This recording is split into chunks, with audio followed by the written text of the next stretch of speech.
Hello, Tubies. Kind of a late night posting. Um, about 2 in the morning here. But and I know I have to get to bed because I have to get up pretty early in the morning. I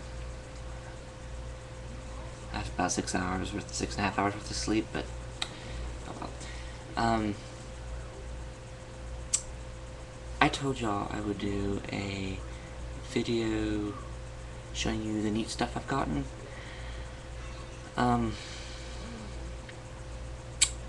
think I'm gonna do that piece by piece because I really have an interesting story I wanted to tell you.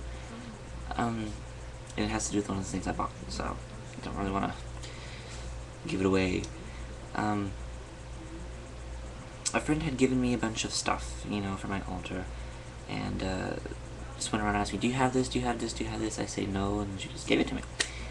Again, I'll show you more of those. But the prideful thing that she gave me is my very first actual pendulum. And because before, if y'all remember, I just used it's like a little keychain on a string, which you can do, but this pendulum connected with me so well, and I don't know if you'll be able to see it. There you go. Should block out a bit of the glare. But it's bloodstone, the green stone, if you see that very well. Yeah, it's bloodstone. I don't entirely remember the correspondences off the top of my head, but I wanted to show you this because I have a story to tell behind this, you see. And I kind of have to mingle stories, break off a bit before I start telling you what happened here. I'm renting out a room from my friend's grandma's house. And this house is the second house built in the entire town. It was a railroad office, a railroad station. Before I moved in, they said that they actually had to get this house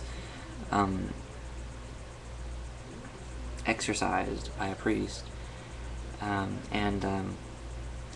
which I could believe. They said they got rid of it. Positive, my hard work is done. But they say they still hear sounds, up in this room. And I moved up and I said, like I really care. I can banish things if it's my way. My will shall be done.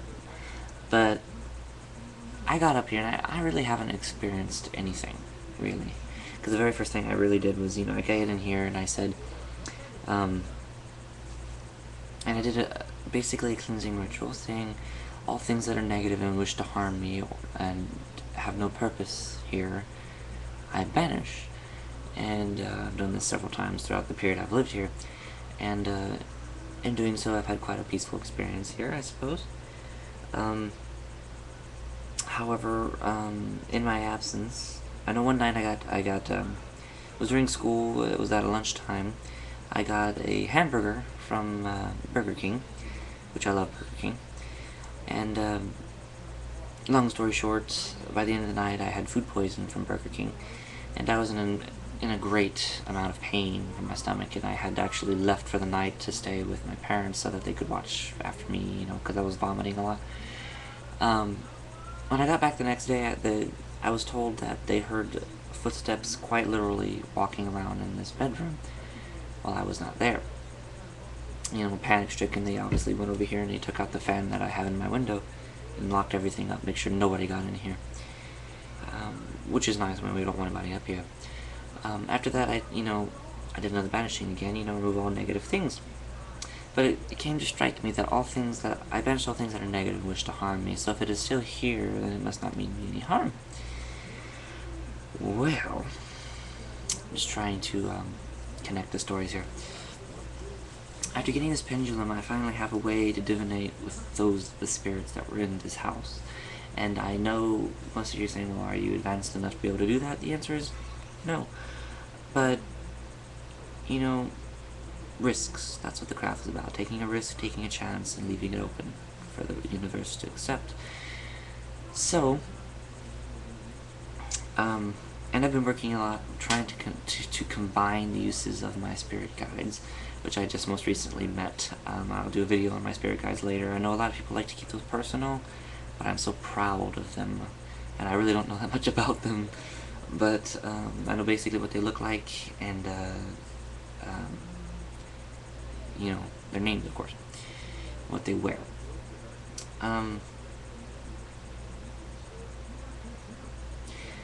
Anyway, sorry, I'm getting off track. So I wanted to work with my spirit guides, and I wanted to use my newest pendulum. I said, well, perhaps I can, you know, I started playing with my pendulum, and I asked it, I said, pendulum, is there spirits in my room? It had confirmed that there was. And I asked the questions. I said, is it a spirit of a man? It said, no. I said, is it the spirit of that of a woman? It said, yes. And I said, well, okay. See, it looks like I could try to possibly do what Bob Hickman does. Try to regress the spirit. I don't have a spirit board, or, you know, I can't see potentially any spirits. But I have this small device. So, I formally casted the circle. I called upon the god, the goddess, and the ancestors, and of course, for the first time, my spirit guides to aid me, because they're the ones that are going to be helping me. And mind you, all I know is what I've seen Bob do, and I know he uses his spirit guides quite a bit, so I wanted to use them. I said, that must be a smart idea, so I did, you know, invoke them too. So I began, and I said, may the spirit that rests within this room please communicate to me through this pendulum. And began to do so. And I spoke to the spirit, and I was trying to use a printout spirit board, if that makes any sense. A pendulum board, I mean. It looks kind of like this. There we go. And this turned out to be a very pain in the ass thing. But long story short, this woman was here. She was here between, I think she said she was here in the 1910s.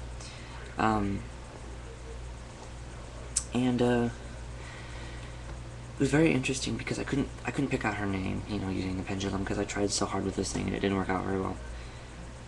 But she was here during the 1910s, and I asked her what year she died, and she says, you know, I don't know. And I said, do you know that you're dead? And most spirits don't. I don't understand this. And she said, no, I don't. I didn't know that. It's like, I didn't know I was dead. I'm like, I'm sorry to inform you, you are dead. And yeah, I asked, you know, to regress her. She said that'd be wonderful. She couldn't see a white light, so I had my my spirit guide assess her in doing so. And long story short, she had been regressed, passed over, and tried to confirm it. I asked, you know, are you still there? She said, there's no response. So I feel great about doing it, you know. I actually, even for documentary purposes, I have it caught on my video camera. But I don't know if anybody would want to see that or not. It may be too long. I'll have to go over it. But yes, I just wanted to explain that to you. That was a funny story. It was the first time I've ever converged with that of my spirit guides and the spirits, you know, who moved on. But it was such an amazing experience, and I urge you, if you have a spirit to regress anybody at all, you know, please do so. Please, you know, progress that spirit on. It's truly an amazing experience. I'm going to run in my 10-minute marks here, so I'm gonna cut this off, and I'm gonna have to do another video because I am on a rambling mood right now.